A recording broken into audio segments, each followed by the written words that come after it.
दिक्कत सिर्फ एक जगह पे है कि आप दिन भर में कितना टाइम दे रहे हो, है ना।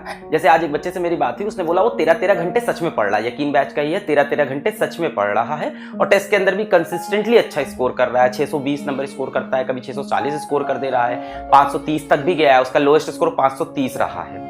तो बोल रहा है कि सर अदरवाइज मेरे हमेशा 600 प्लस मार्क्स हैं। मैंने उससे पूछा कि क्या क्या कर रहे हो जो दूसरे बच्चों को मैं सजेस्ट करूँ, हमेशा 600 प्लस आ रहे हैं। उसके एक टेस्ट में सिर्फ 530 थे, बीच में 560 भी हैं, सॉरी 500 में उसके 2 स्कोर है, 530 560 और 640 तक हो गया है।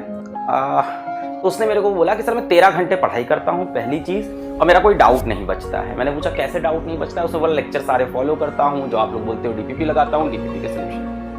तो कुछ एक्स्ट्रा नहीं कर रहा था वो, है ना। मैंने कई बार खोद खोद के पूछना चाहा कि तुम एक्स्ट्रा क्या कर रहे हो अपनी तरफ से कि कुछ निकल के आया कि मैं बच्चों को बता सकूं, तो उसने कुछ एक्स्ट्रा नहीं बताया। उसने बोला जो आप बोल रहे हो वही कर रहा हूँ, लेक्चर देखता हूँ सर, डीपीपी सॉल्व करता हूँ, डीपीपी में कोई डाउट होता है तो छोड़ता नहीं हूँ मैं जाके उसका डीपीपी सोल्यूशन जरूर देखता हूँ, डाउट्स को अपने छोड़ता नहीं हूँ। तो शायद ये मिस्टेक कई लोग कर रहे हो, डाउट्स को पाइल अप कर रहे हो कि डीपीपी क्वेश्चन नहीं सॉल्व हुआ तो चलो ये नहीं आएगा, टफ है। तो ये एटीट्यूड नहीं रखना है। 13 घंटे की पढ़ाई उसने बोला, जो मुझे भी थोड़ी सी अजीब लगी कि काफी ज्यादा है, but I think that is required. अगर आप सच में इतने बड़े कंपटीशन को फॉलो कर रहे हो जिसका कट ऑफ हर साल बढ़ता जा रहा है, नीट एप्लीकेंट 16 लाख 17 लाख के आसपास जाएंगे ही जाएंगे इस साल, क्योंकि शायद जेई में 22 लाख की नॉमिनेशन आया, उसमें कुछ ना कुछ हमें लग रहा है टेक एरर है, कुछ ना कुछ तो उसमें मैनिपुलेशन हुआ है, पर 22 लाख एप्लीकेंट्स है। तो जेई में भी आप नीट में ही मान के चलो 16 लाख के आसपास आएगा, और 16 लाख में यार सेलेक्ट वही होंगे लास्ट के 30,000। तो सिलेक्शन रेशियो इतना खराब है इस एग्जाम का, या इतना अच्छा है इस एग्जाम का, जैसे भी बोलो, कि बेस्ट में से बेस्ट चुनने वाला है। तो एवरेज मेहनत करने वालों के लिए नीट में कोई प्लेस नहीं है बेटा। आप सिर्फ तैयारी कर रहे हो अपने दिल को दिलासा देने के लिए। एक मीडियोकर तैयारी से नीट में आप सेलेक्ट नहीं हो सकते, क्योंकि सिलेक्शन का रेशियो बहुत खराब है। मैं ये नहीं कह रहा पेपर बहुत टफ है, पेपर आसान आता है, कट ऑफ ऊपर जाता जा रहा है, सिलेक्शन का रेशियो बहुत खराब है। तो मीडियोकर तैयारी से कुछ नहीं हो सकता। हाँ, सर्वेश सर से मेरी बात हो रही थी, is also an experience teacher, 16 साल पढ़ा रखा है उन्होंने।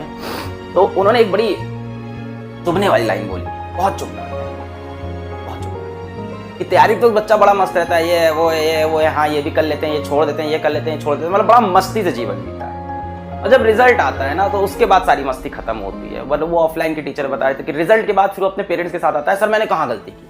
तब उसको एक एक पॉइंट याद आता है कि कहाँ गलती की। तो यार बाद में रिपेंट करने से अच्छा है दोस्त यार अभी पढ़ाई कर। तो अगर अभी तक नहीं कर रहे थे तो बेटा यहां से 13 घंटे पर डे की पढ़ाई स्टार्ट करो, 13 आवर्स पर डे की। मुझे पता है ये सब बातें करने से थोड़ा सा टाइम वेस्ट होता है क्लास का, बट मुझे यार ये जो हम पढ़ा रहे हैं ना, इससे ज्यादा सिलेक्शन के लिए इंपॉर्टेंट ये बातें जो तुमको बता रहे हैं। 13 घंटे तुम्हारा टारगेट होना चाहिए, 13 आवर्स तुम्हारा टारगेट होना चाहिए, ठीक है। और अगर तुम कह रहे हो कि सर हम यकीन बैच को फॉलो करते हैं, ठीक है, तो यहाँ के 6 आवर हटा के भी तुम्हारे बच्चे को। मेरा कहने का मतलब यह है बेटा कि आप बोलो, आप पढ़ाई को मैनेज मत करो, आप लाइफ को मैनेज करो। डिफरेंस समझा? जब आप पढ़ाई को मैनेज करते हो तो आपकी लाइफ में बाकी चीजें ज्यादा इंपॉर्टेंट होती हैं, और उसके साथ में आप पढ़ाई को मैनेज कर रहे होते हो। इस तरह से पढ़ाई मैनेज हो, इसको कहते हैं मैनेज करना। जब आप पढ़ाई करते हो तो आप लाइफ मैनेज करते हो, है ना।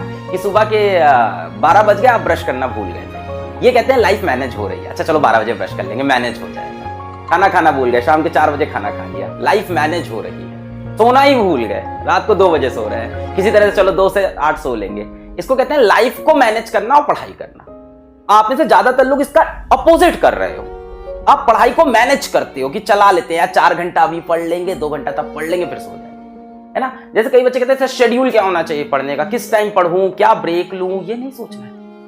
तुम्हें ये सोचना है कि सांस कैसे लेनी है, समझ रहे हो। तुमको बाकी चीजें मैनेज करी, तुम्हें सोचना है यार खाना कैसे खाना है, क्या खाना खाते वक्त भी मैं रिवीजन कर सकता हूँ। हाँ हो सकता हूँ, मैं कर सकता हूँ कि खाना खाते वक्त मैं एक काम करूंगा, यहाँ पे एक लिस्ट खोल लूंगा अपनी फॉर्मुला शीट, और रिवीजन करते करते खाना खा लूंगा, मैं लेक्चर देखते देखते खाना खा लूंगा। इस तरह से आपको टाइम मैनेज करना। आपको ये नहीं सोचना है कि यार टीवी पे इंडियन आइडल हम कैसे देखेंगे, या whatever this are going, यार सुबह से इंस्टाग्राम नहीं स्क्रॉल किया, इंस्टाग्राम कैसे स्क्रॉल करेंगे। तो आप यार अनइंस्टॉल करो, अनइंस्टॉल ये सब ऐप्स को अभी अनइंस्टॉल करो। लाइफ को मैनेज करना है, पढ़ाई को प्रायोरिटी। ये बात समझ में आ गई? अभी टाइम बाकी है। अगर आप लोग का बैकलॉग बहुत बचा है बेटा, अभी बहुत टाइम बाकी है। आज हम लोग का डिस्कशन हुआ, आज काफी लंबा बैठ गए थे।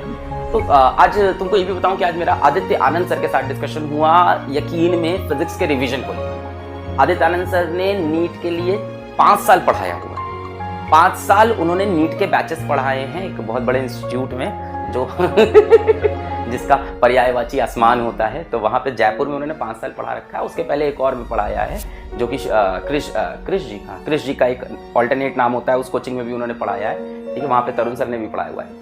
तो उन्होंने नीट में 5 साल पढ़ा था, तो कह रहे सर मेरे को कुछ तो अपॉर्चुनिटी दो, मैं भी वहाँ पे कुछ कंट्रीब्यूट करना चाहता हूँ। तो हो सकता है आदित्य सर के साथ एक अच्छा रिविजन सीरीज प्लान हो जाए। तो बैकग्राउंड में हम लोग सारी मेहनत कर रहे हैं, बट सारी मेहनत फ्लॉप हो जाएगी अगर आप सच में 13 घंटे का एफर्ट नहीं दे रहे हो। आज आदित्य सर के साथ डिस्कशन हो रहा, तो बोले सर अभी टाइम तो बचा हुआ है काफी। मैंने कहा सर कैसे बचा है? बोले सर अभी एग्जाम की डेट आई नहीं है, जून मिड से पहले आनी नहीं है। बच्चे के पास सफिशिएंट टाइम है, 2 बार अटेम्प्ट के चांसेस आ रहे हैं, बच्चे के पास सफिशिएंट टाइम है। अगर यहाँ से भी 13 अभी तरुण सर से बात हो रही थी, वो तो 15 घंटे बोल रहे थे, कहते अगर बच्चा अभी से भी सर 13 से 15 घंटे पढ़ने लगे तो अभी भी बहुत स्ट्रॉन्ग चांसेस हैं सिलेक्शन। एक ऑनेस्ट एफर्ट तो दो, एक ऑनेस्ट अटेम्प्ट तो दो, ये चीज। No not Abhilash sir, Aditya Anand sir, ठीक है। स्टार्ट करें। तुम दुनिया भर की चीजें में पढ़े हो, CW क्या है, ये क्या, तुमसे क्या क्या, तुम अपनी पढ़ाई पे ध्यान दो। नीट को छोड़ के तुम्हारा कोई एम है ही नहीं। कौन फिजिक्स वाला, कौन अलग पार्ट है, कौन तरुण सर, कुछ मतलब नहीं। हाँ पढ़ा रहे हैं ज्ञान बटोर के सिलेक्शन पार्ट, ये मतलब क्या हो रहा है प्लेटफॉर्म पे, क्या नहीं हो रहा है, कौन आ रहा है, कौन से सर आ रहे हैं, क्या CW, तुमको इन सबसे मतलब नहीं। अपना सिलेक्शन निकाल के निकल लेना है। बात समझ में आई? तुम बाकी सब चीजों के लिए बहुत क्राउड पड़ी है दुनिया में, ठीक है। तुम अभी यहाँ पे यकीन बैच में एनरोल हो सिर्फ अपने सिलेक्शन।